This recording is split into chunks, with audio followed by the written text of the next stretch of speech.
Donc ça c'est le bloc que j'ai enlevé du côté droit.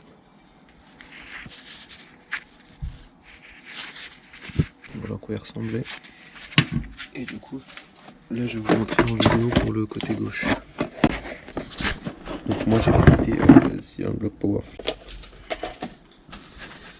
Qui se situe comme cela. Donc très facile à installer. Franchement je recommande 200%. Et puis la petite patte qui va avec. Donc ça va dedans, plutôt de ce côté. Avec ça par dessus. Donc en tout cas moi je vous conseille d'avoir cette petite mallette pour l'extraction. Donc lorsque je l'ai acheté sur internet, donc il disait que c'était compatible. En revanche le seul qui allait pour l'extraction de ce cylinder bloc là, c'était celui-là. Donc j'avais utilisé ça avec ça. Et puis j'avais utilisé un plus petit, je crois que c'était celui-là. Après c'était celui-là. Je vais rentrer dedans. Là le but c'est justement on va utiliser une prise pour pouvoir le pousser. Donc on va le pousser avec la tige. Après ça va servir pour d'autres cylindres blocs. En tout cas pour ceux du travail, il me semble qu'ils sont nettement plus gros. Et ça va pas correspondre.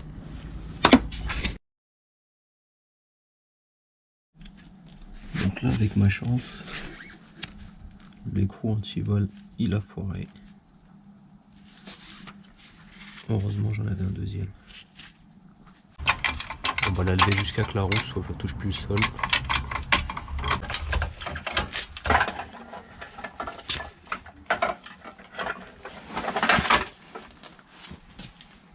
Normalement on devrait être bon.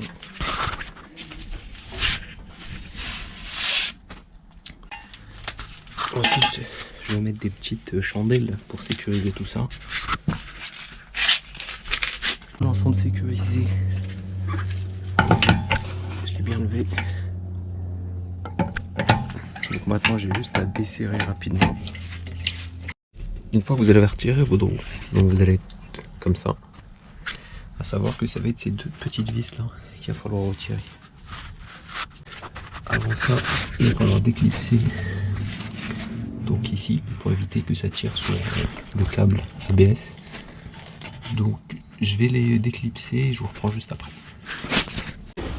J'avais oublié de vous dire. Donc ça, cette pièce, il va falloir la retirer. C'est celle qui était juste ici là. Donc il va falloir la retirer pour vous donner la place. Dévisser cette vis. Donc si vous voulez, il y a les deux vis qui tiennent. Donc il y a celle-là là. Excusez-moi, trois vis. Celle-là, celle-là et celle-là. Donc moi, à savoir pour qu'il soit approximativement à sa place, je vais mettre un bout de marqueur où il y avait les vis.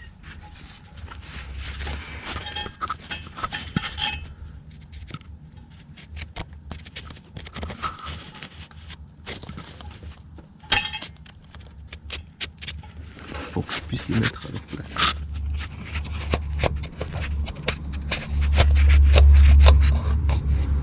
Comme ça, je vais pouvoir remettre les vis à leur place. Donc je reprends une fois que j'ai dévissé les trois. Bon, une fois que vous avez dévissé les trois vis, donc comme vous pouvez le voir, ça c'est son logement. Donc là, il va falloir dévisser cette vis qui part tout le long, là, qui part d'ici jusqu'au bout. Donc une fois qu'on va dévisser la longueur, ça on va le retirer et ensuite on va pouvoir avoir accès aussi en bloc. Donc je vous reprends une fois avoir dévissé juste la vis et ensuite on enlèvera ça ensemble. Bon, du coup la vis elle était comme ceci rentrée, donc je l'ai retirée. Donc à un moment donné elle va bloquer ici contre la paroi, donc n'hésitez pas à pousser ici plus vers la droite pour qu'il puisse se retirer. Donc là ça il était comme ça, hop. Donc là vous pouvez le retirer. Donc maintenant on va installer l'extracteur de sealant bloc. Mais en attendant, je vais mettre du dégrippant, etc. pour que ça puisse essayer de le décoller pour qu'il soit un petit peu fluidifié sur les côtés. Bon, voilà, ici extrait, il est terminé.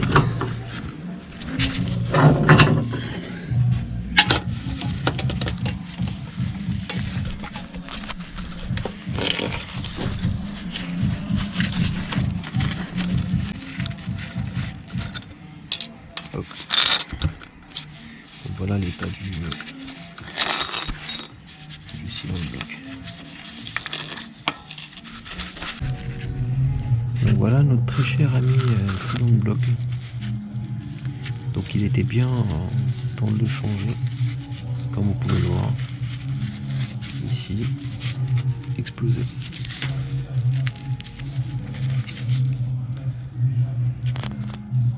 Je sais pas si vous arrivez à voir, ce côté il a l'air neuf. Et à l'autre côté, on voit qu'il a vécu.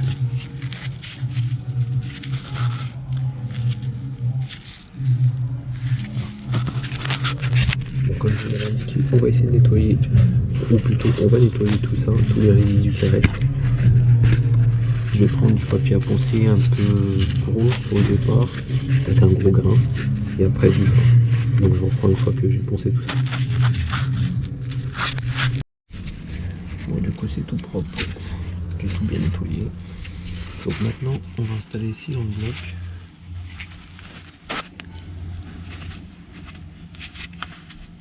Donc on va mettre un peu de, peut-être pas tout autour.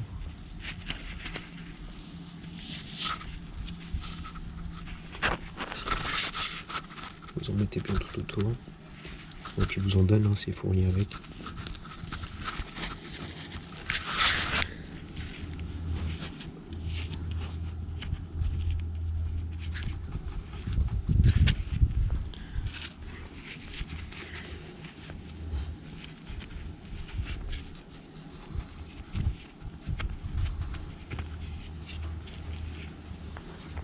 Donc ça rentre assez facilement.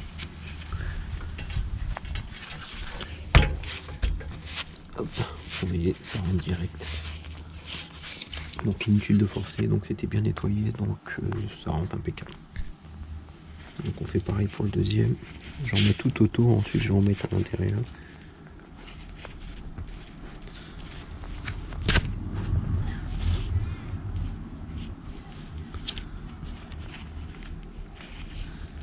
Donc il m'en reste, donc je vais bien l'asperger de tous les côtés.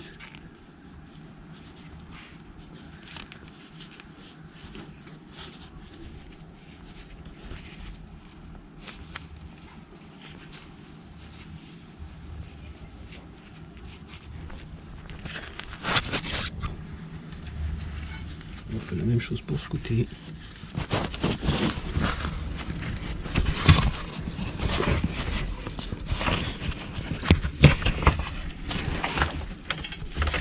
Ok, merci.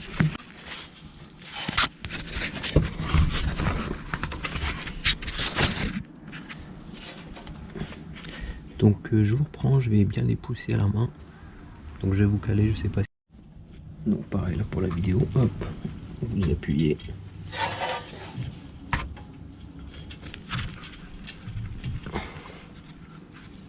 Et ça va rentrer tout seul. Donc vous la rentrez jusqu'au bout. Donc je vais couper. Et une fois que je l'ai inséré, je vous reprends. Bon, du coup c'est remonté. Hop.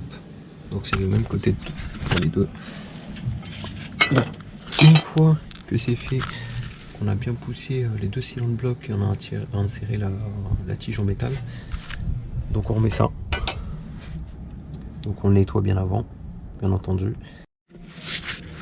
Bon, voilà, donc ça c'est remis. Donc c'est bien serré.